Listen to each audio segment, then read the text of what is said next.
Hi, Monica. Today. Thank you. Are you telling me that you have a way to defer the tax situation there? Is that what you're telling me? Yes, absolutely. Yes. And so the first one I was referring to is a 1031 exchange, which only applies to investment real estate. The second one I'm referring to is called a deferred sales trust. A real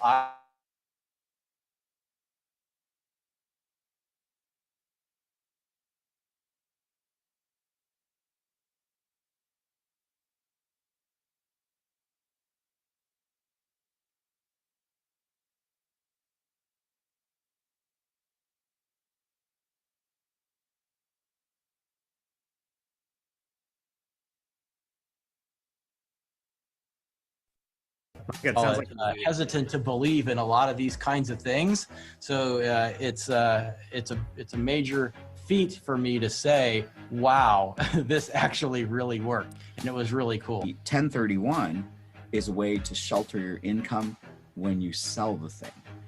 The DST is a way to avoid the 1031 and not have to suffer the time penalty. Our career and during different tax periods, we've seen, these tax avoidance, tax minimization, offshore, all these different strategies undertaken to minimize or avoid taxes. And then I can tell you that, some of them are just not worth the trouble. And so I was skeptical. Admittedly, I was skeptical. I thought, oh yeah, here we go, another one of these, right? And then they say, no, it really is different, right? So look more closely. We looked more closely. We had, honestly, 2 years of conversations. 2 years. Now we were being due diligence at the same time that we were doing due diligence, but 2 years is a long time to be, sort of flirting with the idea of and getting to know the people and getting to really understand the transaction. Yeah, long story short, we got comfortable, although we are not tax attorneys, lawyers, or estate planning attorneys, that at least, from an investment perspective, that, it made sense to sell a highly appreciated asset, get liquid, hold that in this type of a deferred or installment sale type of instrument, and then just be in a position then to do the most important thing. I'm probably stealing your next question, which is time.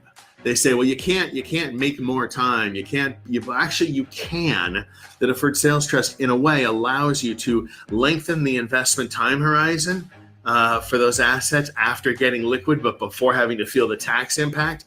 And from an investment manager's perspective, time horizon is the most important element in investing.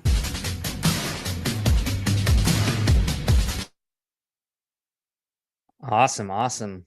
Well, welcome everybody into another Capital Gains Tax Solutions Mastermind, Deferred Sales Trust, Focus Edition. We're joined by Jake Meller. How you doing, buddy?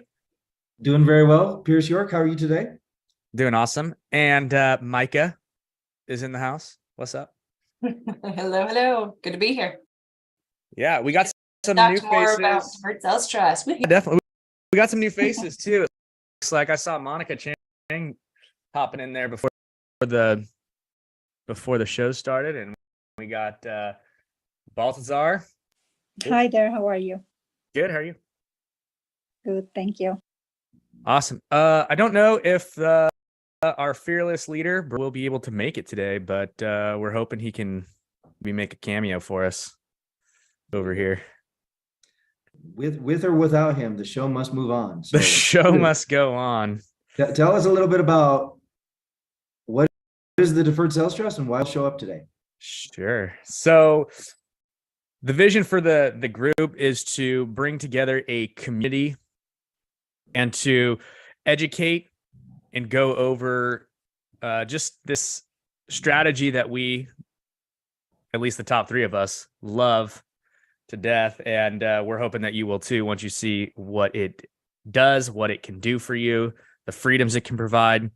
And so that's what we're here for. We're here to answer questions. We're here to get to kind of build that know, like, and trust factor. We're here to educate, and we're here to create that community of people.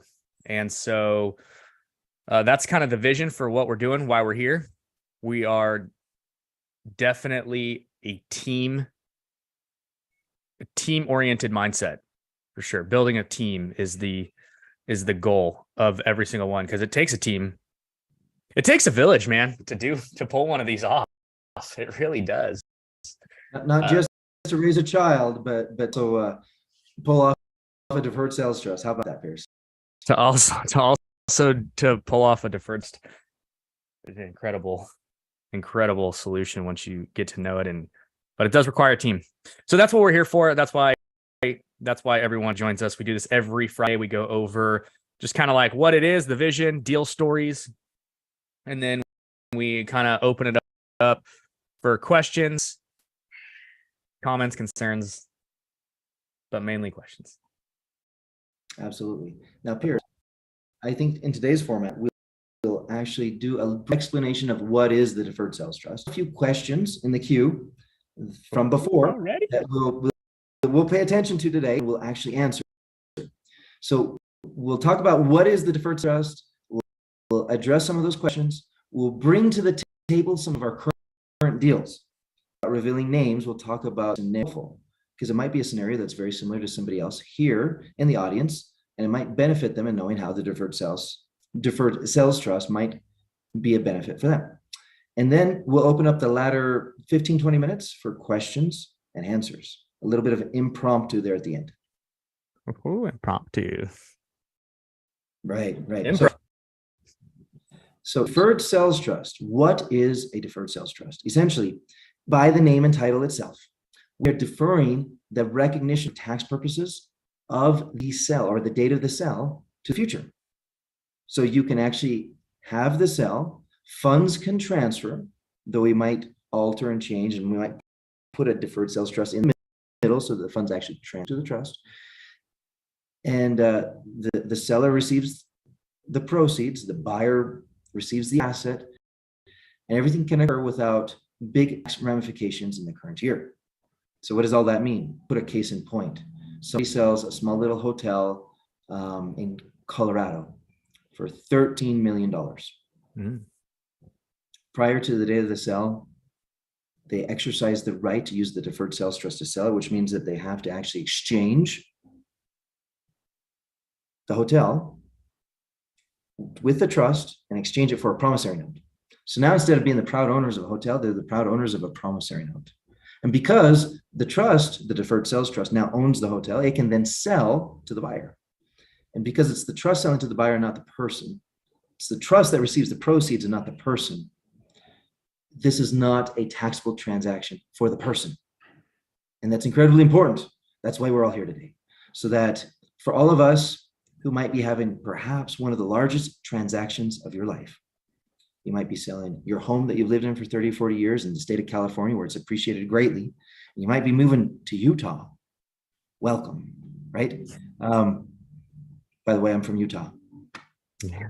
And if you're doing that and you're incurring capital gains above and beyond what the exemption is for persons, and in fact, if it's in the $1 million range above, then a deferred sales trust might be a good vehicle for you so that you don't have to pay taxes on money, but you can roll it over into other investment in the name of the trust. Okay. Hold on. You will pay taxes eventually. You'll just defer them for the time being. It's a good caveat. In 2023, you will not need to pay those taxes.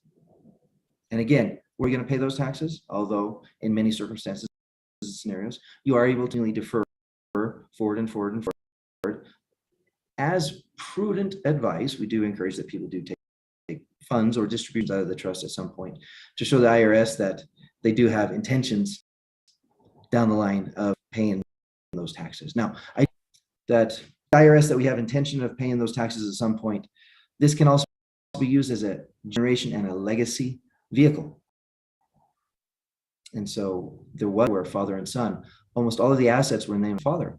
Because of being able to move these assets into the trust in exchange for promissory notes, everything else, and then sell those assets and invest in other things, we were able to, over time, shift assets in a non-taxable way from father to son.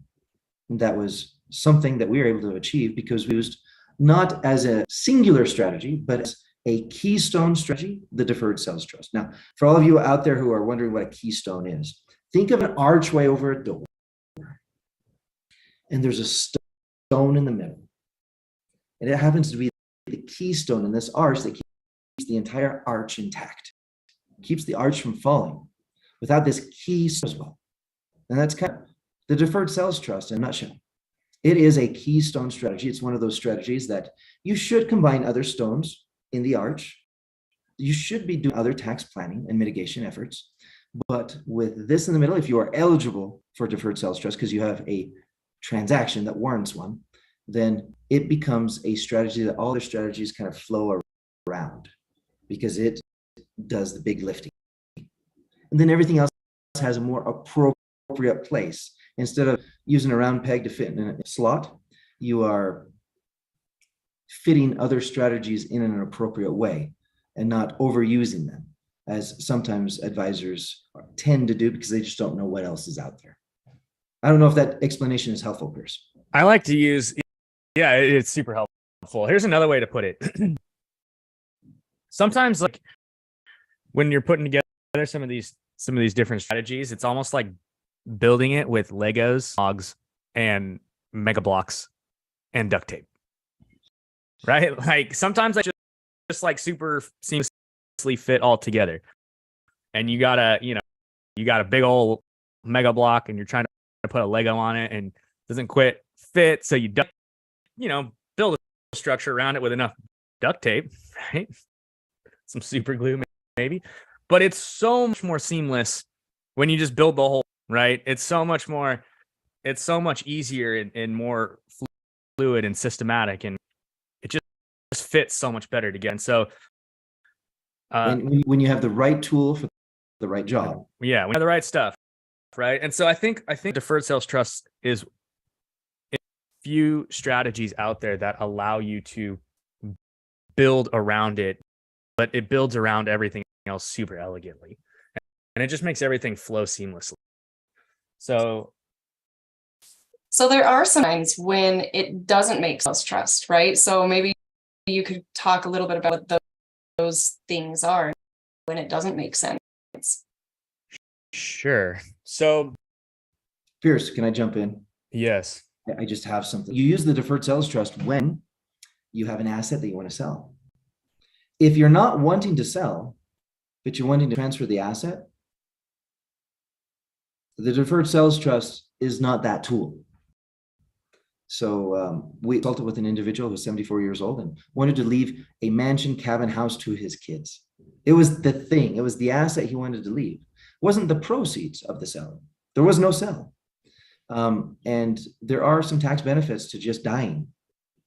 And I say that somewhat comically, but like in this scenario, his kids would step up in basis to inherit this mansion cabin house. Whereas if you were to sell it, that might solve other problems. Perhaps if the kids wanted the money more than the asset, if the kids wanted to then sell it later, it might make sense for him to sell it now and use a deferred sales trust to do that so he can distribute evenly while he's alive and while he's able to make decisions, everything else. But that wasn't his goal. His goal is this mansion cabin house has been in the family for 3 generations. I want it to be in there for at least 5. So his goal was just to let it pass on. And so we highly encouraged him to, work with an estate planning attorney and to get a lot of things in order so that, if anytime in the process he should change his mind, he's got ability, everything else, but the deferred sales trust was not needed in that circumstance or scenario. Pierce, when else is the deferred sales trust not necessary? I would say it's not a great tool for you if your goal is to just not reinvest the proceeds. If you want to go out and travel the world and buy Ferraris and boats, and you don't want to turn them into business and you don't want to reinvest, or you want your risk profile is so low that you're going to just only put them into a very low. Basically, you don't want to reinvest the money. You're just going to let it sit in a bank account in cash. It's probably not a tool for you. Okay. Part of it is to reinvest. So if I reverse engineer what you're saying, instead of saying who it's not good for, if I say who it is good for, it's for somebody who has a transaction that has at least $1 million of potential capital gains or money that's going to be subject to capital gains tax, right? So if it's $1.5 million sale and you have basis of 500,000, you've got $1 million that's subject to capital gains, right? So something like that or bigger. So that's an eligible transaction. Number two, your goal and objective is not just to spend it on personal stuff, but to reinvest it. You might say, well, I want to buy some duplexes and I want to open up a property management company and all these other things. And for me, that's personal. Well, when we talk tax language, things are separated between what could be considered business on your tax return and what is personal. And so in regards to the deferred sales trust, we like to reinvest. And if your goal is not to reinvest, but just to spend, then we possibly would suggest that the deferred sales trust is not the right fit. I would say one of my favorite stories, right, is, and I bring this up because there's usually a way around it, right? When you come and talk to us, right? And really have a clarity on your goals and what you want to do with the money, right? So there was a guy on actually this mastermind, probably, I don't know, a year and a half ago. And his goal was to sell his house and downsize, but he wanted to buy another personal residence. He had to, because he needed someplace. And I think base 1,000 and he owed 200,000. And his big, problem was that, look, I need the money to go buy a house because I can't qualify for a loan because I'm retired and I don't have, enough money to do it. And so that was his goal. It was going to be kind of a personal use thing is what he was trying to do. And so he kind of heard that and he's like, okay, this is a personal use item, so this isn't necessarily for me. Long story short, we ended up pulling out some more, and he started, telling us a little bit more about everything else. And we were able to kind of come to this idea. Okay, hey, listen, maybe what you can do is do a cash out refi up to your basis. So you can now take that money and give it. Then you can sell the house. You can pay off all the debt and defer the tax. And then from there, right, you can use the money that you got from the cash out to go put down on a down payment. And you can use the cash flow that you receive from the note as a way to qualify for the loan to go out and buy the house that you want to buy. And in the meantime, that's going to save you almost $900,000 in tax. So there are ways to kind of, work them out depending upon your goals. And I only bring that up just to say, probably more for a humble brag, right? Because the people around us are really smart. So, that's the benefit of using something like that with a team like this. And I really want to harp on that, right? It's the team effort, because there's some of the smartest people, in the world when it comes to this stuff. And so that's a huge part of it is. And that also kind of brings me to this, that, like, when you do a sales trust, you do give up a slight bit of control. There is an unrelated third-party trustee who owns it. So if it's somebody who does not want to give up any sort of control, right, that's an aspect to this that has to be discussed. And so I had a gentleman, and I bring this up because I had a gentleman who we were talking through, and this actually would have been a really good fit for him, but he's like, well, I don't want to give up the control. And that was a sticking point for him. And he wouldn't move past it. And so, because of that, it wasn't a good fit. So I think that's, something that you have to do. And that's part of why the mastermind exists, right? To build that know, like, and trust factor here, so you can understand who we are, why we do what we do, how it can benefit you, and give you the list of, hey, here's the pros, here's the cons, here's your options. Now let's go ahead and make the best and wisest decision. No, Brett, Pierce. Anyway, I think those are a series of very important points to bring up so that individuals understand who this is for and who this is not. And I'd like to invite Jake Carpenter, who's here with us out of the state of Washington. If Jake Carpenter, there might be other people here from the state of Washington. Do you want to say hello, introduce yourself, and then could you bring up maybe one of the deals that we've been working on recently and just talk about the scenario of the deal? Because that's where we're at in this show today. We'd like to talk about a few live deals. Yeah, I'm Jake Carpenter. I own and run Carpenter Capital. Washington State, work all over the country with great guys like Jake Meller, Pierce, Brett Swartz. We have a really great team, and I'm going to piggyback a little bit on Pierce and then move into the deal discussion that Jake Meller just brought up. What I like about what Pierce said is, yes, there are a few things that can make the deferred sales trust maybe not appropriate, but the most important thing that I would encourage you to do if you're on this or know of someone that is on the fence is you've got to get a hold of guys like Jake, Pierce, Brett, myself. You got to get a hold of us and let us take a look at the entire picture, because sometimes it's just like what Pierce said. When we look at a micro, at your situation from a micro perspective, that particular situation, might not be a good fit for the deferred sales trust. But when we look at the macro perspective, there may be other factors that could qualify the deferred sales trust as being a foundational tool to build your estate plan or build your retirement plan on. So just be cautious of the always or never type of, if it fits into this and if it doesn't fit into that. Yes, there are qualifying factors, but don't hesitate to reach out to these guys like Jake and Pierce and Brett to qualify based on your entire financial picture, because most of the people we work with, Jake and Pierce can attest to this, they've got a lot going on in a lot of different arenas in their financial world. It's not just stocks, bonds, mutual funds, real estate, and businesses. There's a lot going on. So with that, gosh, which deal should we talk about? Maybe the last one that we worked on. There's a lot of aspects to it. In this particular deal, we had to use a 1031 exchange in order to address debt over basis. Okay.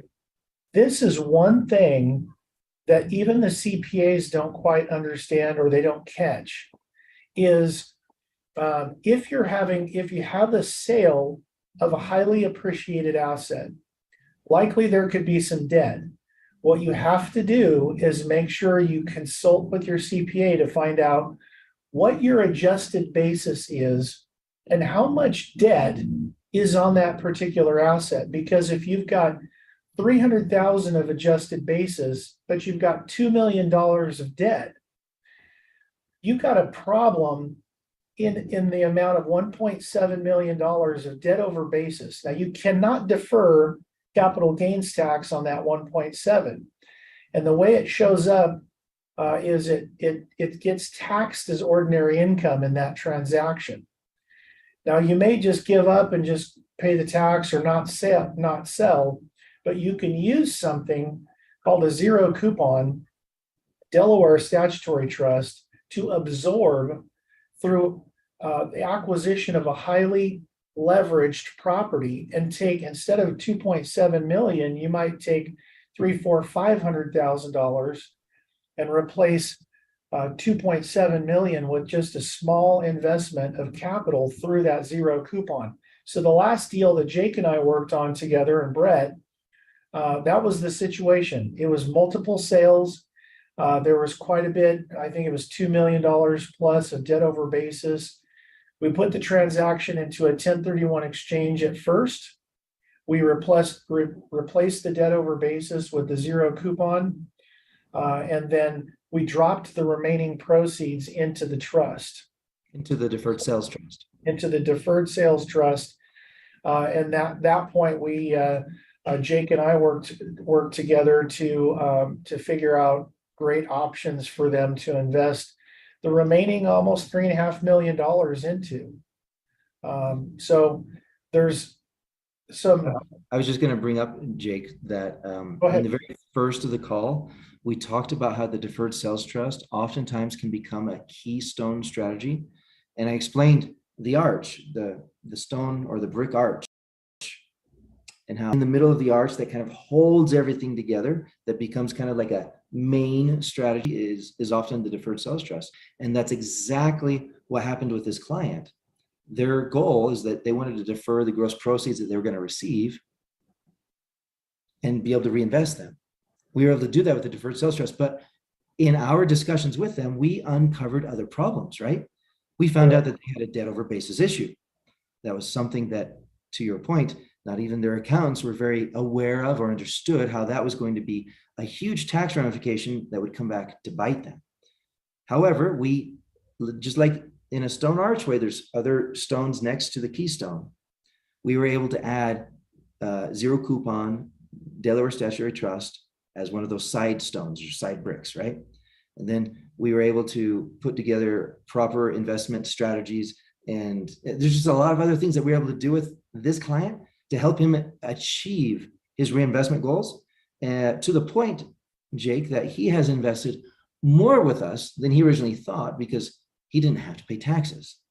And because he didn't have to spend so much on this debt over basis tax issue, and because he didn't have to spend taxes this year because of the transaction, he's invested quite a bit more with us and has broadened his outlook on what he can invest in. Before, his narrow outlook was just real estate. And now he's investing in real estate that is a little bit more niche through a Reg D fund and other businesses through other Reg D funds. And that is something that maybe he wouldn't have considered before if we didn't liberate a lot of the money that he would have otherwise had to send to the government agencies in the form of tax. he's been so excited with the work that we've done for him that he's referred us probably, I think we're close to 24 referrals. But you're right. And so we got two kinds of investors through the deferred sales trust, right? We got active investors or we got passive investors. And some of them they want to be a little bit active and a little bit passive. And so he just wanted to hit the pause button for about 5 to 7 years, be passive, invest in some Reg D syndications and some other business interests and things. And then in a few years down the road, when those things turn around, decide if he wants to take the remaining proceeds that come back and maybe get into a little bit more active position. So there's so much flexibility to using the deferred sales trust, as Jake Miller said, as a keystone strategy to build the retirement plan around, to build the estate plan around, because sometimes maybe they're such a high net worth that we need to address federal and state estate taxes as well. But all of these things can be built around a foundational keystone strategy that we can use the deferred sales trust for. Absolutely. Appreciate you sharing that live case deal that we helped from start to finish. When I say start to finish, not only establishing the trust, but once it's established, we're not done. In fact, we had that question just the other day, Brett and I and Pierce. There was an individual that asked, well, once the trust is set up, do you all leave me? Am I alone? And the answer is no. And so when I say start to finish, that means that we've effectively helped the proceeds inside of the trust get actively or appropriately based on the individual's risk tolerance, their time horizon, their goals and objectives, reinvested in such a way that it's working for them, that all functions of the trust are humming appropriately because the engine is moving, right? Brett, glad to have you join us here today. And hello, everybody. How are we doing? We're in time, I think, for one more deal story of the week. We've had a couple that we've been sharing, and I don't know if you want to bring up one that's active that we're working on right now. Why don't we share a past one? This one's pretty cool. This is a deal out of Los Angeles. It was a primary home, and a client of mine, she'd worked for the state. She was like an inspector of like apartment buildings and different things for the state to make those good housing for folks across Los Angeles for like 30 plus years. And so she owned this house. It was a primary home. And I think she bought it is like 35 years ago for like 150,000 or something like that, something really low, single. Her whole retirement is like, she's a state worker, and then she has her house, and she wants to move to Atlanta, Georgia, and so she sold the property for about 1.4 million. The gain, was a $928,000 gain, deferred around 306 of tax. And this meant a lot of things to her. So she had some freedom from not only the location freedom, because she's moving out of Taxifornia, right? But she also had retirement freedom, so she can get some cash flow flowing rather than doing like a reverse mortgage or having to do a cash out refi, with, especially given what's today with the adjustable rate mortgages. She was able to sell, defer her tax, and then start to get cash flow from the trust to support her income and supplement her income. And the cool thing is, she's like, you know what, Brett, I had the state income and I've always lived off a low income. And that's pretty good. This just gives me a little bit extra. And that extra, she's been able to support grandkids and, more of those type of things. But more than that too, she's able to partner with the trust. And they recently purchased a house in Georgia. It's going to be a rental property. And that's really exciting for the family. So those are all the cool things that the deferred sales trust can do. And I love that story because it's now been about a year and a half since it happened. So it's all come together here. It's nice to see some of these success stories a year or 2 or 5 years later. You're able to really see what the results of the deferred sales trust have been on the individual's personal tax returns, as well as on their investment portfolio. So appreciate you sharing that one, Brett. Absolutely. All right. Well, I think right now we're ready to ask the public, those here on the panel, if you have any questions. Micah has been monitoring the chat. We do have a few questions that we can bring up from past sessions that we didn't have time to answer fully. But if there's anybody out there that'd like to say hello and maybe announce where you're from and highlight something that you learned today that was good, or ask a question that maybe you'd like clarification on, now is your time. And be careful, because if nobody chimes up, I might pick on people. In fact, Monica Chang, can you say hello and tell everybody where you're from and your past work experience? Hi, Jake. Well, my name is Monica. I have recently been starting to work with Jake and to know about the products that are being offered. So this is very, very interesting. I have been an investment banker in Colombia, and I worked also in New York with JP Morgan. I have like almost 30 years career in banking, and for the last about 10 years, I have been working with private equity funds, the structuring of private equity funds and project evaluation. And more recently, I have been preparing for my CFP exam, taking my certificate with the University of Colorado. So this is a world, and this conversation is very interesting to me because it joins, puts together both worlds, investment and personal advisory. So it's super, super interesting. Very good. Well, and Monica, I'd like you to meet Pierce. Pierce is somebody that you'll likely be working with quite a bit in the future in regards to other tax strategies, and not only the deferred sales trust, as well as Jake Carpenter, advisor extraordinaire. And then of course, here we have Brett Swartz. Brett Swartz is our recommended and trusted trustee. He is a dynamic individual. One of the things that I tell my clients first introducing them to Brett is that of all the trustee options out there, he actually answers his phone. And only answers his phone. That's good.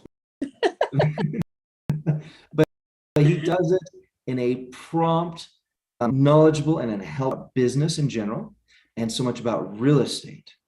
Now, I don't know, Brett, if this is a moment that you can maybe give an introduction to yourself and talk about the book. Sure. Yeah, absolutely. And by the way, the Jake Miller is in the book. Thanks for all those compliments, Jake. We came out with a book last week, and it's a hit #1 bestseller for Ron, which is pretty cool. And then we have chapters in the book about, of course, the deferred sales trust, as well as how to grow your business, which is awesome. Jake's chapter is an amazing chapter. I was just reading it the other day, essentially talking about how the deferred sales trust is a game game changer. And I don't know if Pink told you guys the topic today, and maybe not, even see in the title, but it's, why the deferred sales trust is created for times like this, can do for everybody. And this is the book that we believe is created for times like this, because you want to be able to wealth, be able to invest into real estate, into securities, and the deferred sales trust is kind of the cornerstone part of the book, but it's something. So yeah, check out the book. Now, we talked a little bit about Reg D, and can you touch on what is inside of a Reg D investment, or what can be, or what can be inside of the trust, and how does the trust reinvest? Just about anything that's, as long as it's business purpose and has investment purpose. It's not something for primary or personal use. Certainly, just pay tax on whatever amount that you're going to be spending on, like your primary home or like a boat or something that's personal, right? Personal consumption. So the idea of the tax deferral, whether it be a 1031 exchange, IRA, or 401k, is to invest back into the economy, which is going to grow more, flowing and moving and going back into the economy. It's going to create more jobs. When it creates more jobs, it's going to actually create more tax. Here is the IRS and is the state authorities, especially because they have new property taxes when properties sell. Of course, they have the commissions that the agents pay when they sell, taxes on those fees. We pay taxes on what we make. Of course, the owner who's receiving income from the trust. And so the best thing to understand is that this is actually benefiting everyone who's involved. It's a great thing. Now, as far as the investments themselves, the unique part about the deferred sales trust is, one asset class, like a 1031 exchange would be, you have to go into like kind replacement investment property, whereas the deferred sales trust, you can go at optimal timing, meaning anytime. We typically like to dollar cost average. Of course, we like to diversify, and we like to keep a lot of liquidity. Stock market's been, let's say, been hurting for the last 12 months or so, or kind of been coming down. Well, real estate, especially commercial real estate, is starting to see some cracks and starting to turn. Okay, trust is created for times like this because you can pivot as long as you're not too tied up into a deal that's illiquid.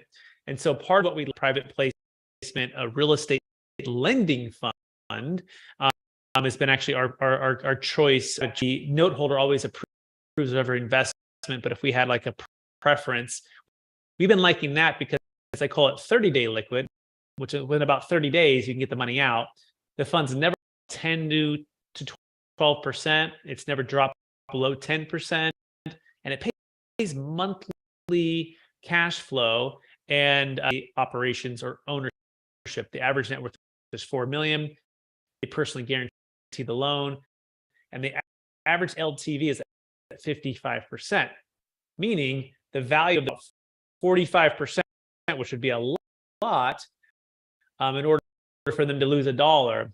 And even before that, they're close or come alongside to help the person out, and therefore preserve the capital for the head. Now might be a good time to pivot and working with Jake Miller, Jake Carpenter, to buy stocks that are perhaps down. That's what does the client prefer? What do they feel comfortable with? But also, what are some opportunities, and create a family every kind of niche to help execute on not only this preservation of wealth, but also the ability to grow. More technical stuff for Jake Carpenter, maybe on the Reg D, if he wants to touch on that. Go ahead, Jake Carpenter. You want to touch on what can be in a package deal so that a trust can invest in them directly? Yeah, so Reg Ds are great because, again, invest in a lot of different kinds of flavors of real estate, whether it be a multifamily blend.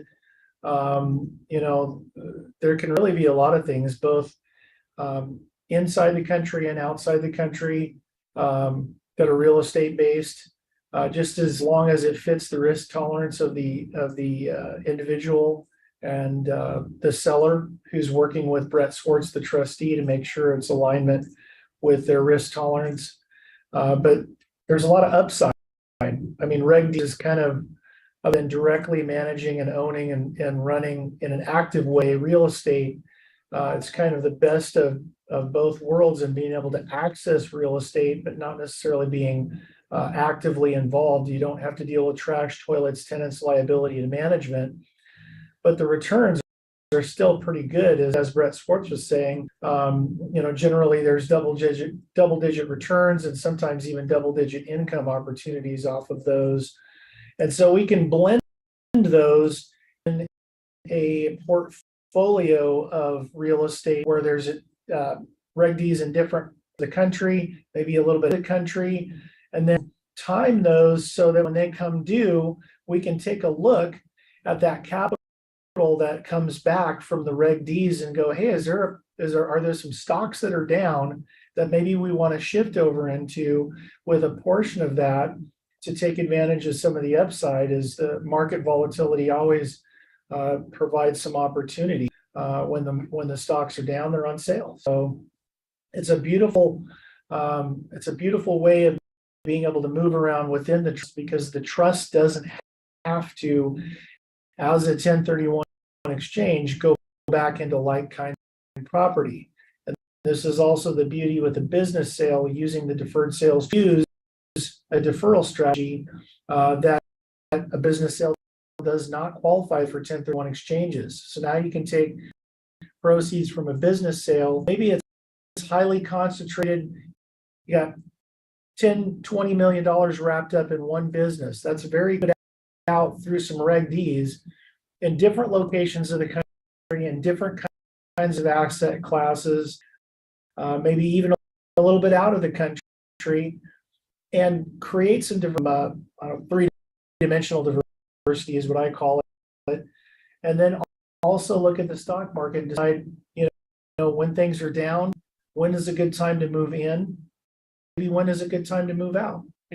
Sometimes it's in the middle too, Jake Miller and Jake Carpenter, right? We have some T-bills, right? We've been looking at T-bills quite a bit, or even money markets that, paying relatively, unless the U.S. government fails on the T-bills, low risk. But Jake Miller, you want to touch on just the ability to analyze neither in Reg D nor stocks, but just be waiting and being patient. Right, and I call that opportunity investing. It's very similar to Identify. Pierce in the very beginning was talking about the team that's brought to the table. And even though sometimes we wear a hat of like financial advisor or corporate asset manager, there's a distinction. With the sales trust, some of these talented individuals are selected specifically because of their experiences and their ability within their industry. Not any financial advisor knows how to do point, Brett. What does that mean? That means investing in the short term so that when there's an opportunity, you're fully liquid. You're not going to feel pain by selling because of timing. So you invest in the short term until that big real estate deal comes along, or until that big joint partner comes around, or until the timing is right for next move. Let's not be lazy with the money, right? We don't want lazy money sitting in a bank account that might go under, like Silicon Valley, right? We want to be doing something that allows you to earn 4, 5, 6% interest, what have you, in the meantime, until we're ready to pull the trigger. When I say pull the trigger, Brett, as the trustee, is usually behind the goals and objectives and guidance from the individuals who are now the creditors or the lenders to the trust, right? So they establish the parameters, and some of those parameters might be hold and wait. And so a lot of times we hold and wait in treasury bills. We might layer a number of bills so that we're getting a better rate of return, but at the same time not incurring any risk and having zero. That's perfect. That's great. Well said, Jake Miller and Jake Carpenter. Good job. Pierce Short, can I add anything to this? Looks like you're muted. No, I'm not muted. No, I think that's the beauty of it. You can ebb and flow of opportunities. one of the worst places you can be is a motivated buyer. And if you have to and use one strategy to, a 1031 or whatever, right, to try and defer the tax, I thought wags the investment dog, as you like to say, and it pigeonholes you in this market, in this kind of landscape. Flexibility, maneuverability, and be able to control timing and what assets you can go out of can exponentially change the wealth that you create. You nailed that. I want to add to that too, like getting out of debt right now. It's the worst thing to be a motivated debt on other assets that you haven't sold. And the reason you haven't sold them is because of the capital gains tax. And even if you sold them into the 1031, guess what? You have to replace the debt, right? And this is where we strategize and work with you to be able to retire a lot of that debt, get it out of your name, typically using Delaware statutory zero coupon corporation's name and your name and non-recourse, but it still satisfies the requirement if you have any debt over basis challenges, or if you don't have debt over basis challenges, just simply retiring the debt, getting your powder dry so that you can take advantage of opportunities to purchase at a discount, whether that be stocks, don't get foreclosed, or having to do short sales on their assets, or whether that just be deals that actually make sense for you when you find it, because you have the time to find it. And $20 million apartment complex in Newport Beach, but you might find a perfect $5 million deal 6 months from now, and another 3 can be sitting and waiting for the next deals. In other words, you don't have to buy another $20 million deal right away. And so it's giving you that up pricing based upon the intrinsic value of the asset, regardless of the price, right? Versus just saying, oh, I'm not even looking at deals that are less than 10 or 15 or 20 million because I've got to replace this thing. Or I'm just saying I can't even look at anything on sale because my gift card is going to force me to pay $300 for these. I don't spend it in 4 hours. I might as well jeans. It's going to be, rather than being like, I got a great deal like 50, right? So I think that's key to have that freedom. Pierce York, add anything to that? So talking about optimal timing right there, that brings up another deal story of the week. Brett, do you recall the auto dealership that we spoke with this week? So that we spoke, I don't. So we had the tax attorney, and this auto dealer out of the state of Maine is looking to sell the Buick portion of his used car models and brands there. And this represents roughly 1.7 of capital of income that he's going to receive. 1.7 million that's going to be taxed at capital gain. A number of different tax mitigation strategies, and is intrigued by the deferred sales trust. And he was the individual that we were comparing a opportunity zone fund investment after the fact, or proactively setting up a deferred sales trust. A little bit's come back to me, but anyway, this is good. This is good. The timing piece that you brought up with this last story became very important, specifically for him. The timing of being able to reinvest the assets in something that actually can produce, because a lot of the opportunities, the savings or the benefit are in the tax savings. The actual rate of return on a lot of opportunities funds that he's been looking at through a number of advisors are very minimal, 4 or 5%.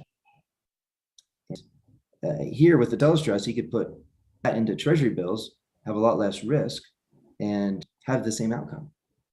Well, similar outcome in the short run. However, in discussion with him on a number of the different pros and cons of both strategies, he's a little more towards the side of the deferred sales trust because there's a higher degree of flexibility and higher rate of return. And we can couple the deferred sales trust, as we keep mentioning, as a keystone strategy in a stone archway. There's a lot of other strategies that we can use as he does take assets out of the deferred sales trust and reinvest them. And so, Yeah, I think that's great. Let me give you the top 10 right now. I'll try to do rapid fire, and then maybe Pierce and Jay, you can add to it as well. Reasons to have optimal timing. Number one, dollar cost averaging, right? You two assets, regardless if it's an up or down market. If you have the ability to be liquid, you can dollar cost average. Number two is high, which is another form of dollar cost averaging, but essentially you can buy when it makes sense, right? When the deals make sense. Number three, optimal timing. You can whether it be real estate, stock, whether it be the sidelines like with T-bills just sitting there. Number four would be optimal timing for just your lifestyle, right? Like it's optimally timing for me to retire and not spend as much time building wealth, right? So wealth, financial freedom, right? Our clients have achieved that many millions of dollars ago. It's now wealth, my energy wealth, my hobbies, my travel, my giving back and making a difference wealth. So it's optimal timing for you. Is that 4 or 5? Maybe that's 4. Number 5 would be optimal timing with 31 right now, typically, and with debt having increased so rapidly, so fast, perhaps instead of fixing debt right now at a bad timing for 5 years, perhaps you can fix debt when things actually calm down and the Fed stops inching up. So it can be optimal timing to take on debt when deals make sense. I think that's only 5. So I'm gonna pass it to Jake. Jake, what do you think of any more? You know, in the world of investing, it's really critical to have a couple different timelines in mind. And so not only when to get in, but when to get out. And so one of the others might be yeah, and by the way, and cash out too when the trust goes up, right? Because the cool thing is you typically get the gains that are rolling back into the trust. Let's say you buy a stock today that goes up 30 gains back into the trust, and typically the trust is still operating at a loss on the trust level, but you haven't received that income from the trust. It's the fear of missing out or the fear of having to suffer the tax consequences to sell high. So it's optimal timing, not only on the buy, but at good timing. That's a good one, Jake. I haven't thought about that one yet. Pierce, can you think of any other optimal timings? Yeah, I would say optimal timing to not buy. Like, so you're not forced to buy right now. Oh, and you can sit down and you can breathe. You don't have to. Yeah. You don't have to go, right? Or optimal timing to kind of spend more time with family, right? Like maybe you have kids and they're in their 12 to 15, and you'd rather take a break for a few years, get passive, like one of Jake's carpenter's people, right? And you want to spend time when they go to college, you can get back into investing. That's the key, right? Optimal time to be an entrepreneur when and if you want to be again, which most entrepreneurs, they always want to be. That's how they love to do what they do. I recognize that, but if I can sell it now with the real estate, like Warren and Catherine did, right? When they were spending time with 10-year-olds, the 12, and they're going, I'm driving 4.5 hours, on weekends to go deal with the toilets, trash, and liability of the property. How about oh, by the way, we've increased their cash flow by about 50%, and we've decreased their risk, and we've got them out of tax California for that investment, and they diversified their wealth. But the point was, they could still go back immediately, or a couple of years from now, or when the kids are a certain age, they can also partner with their kids. That's the other one I've seen too. I've seen clients that help them to help their children be an entrepreneur, because guess what? You can partner with your children to start a business. Do it all yourself. You can do it within the family and keep that going. Anything else come to mind, Pierce or Jake, on that? Sure, there's more. Good. Well, we did about 8 there. 7 or 8. We tried for 10, but we're just going to expand our minds here. I think we caught up. Well, everybody, we're or Micah? Absolutely. I guess, Mike, people want to reach out to Strategic Tax Solutions. How do they do that?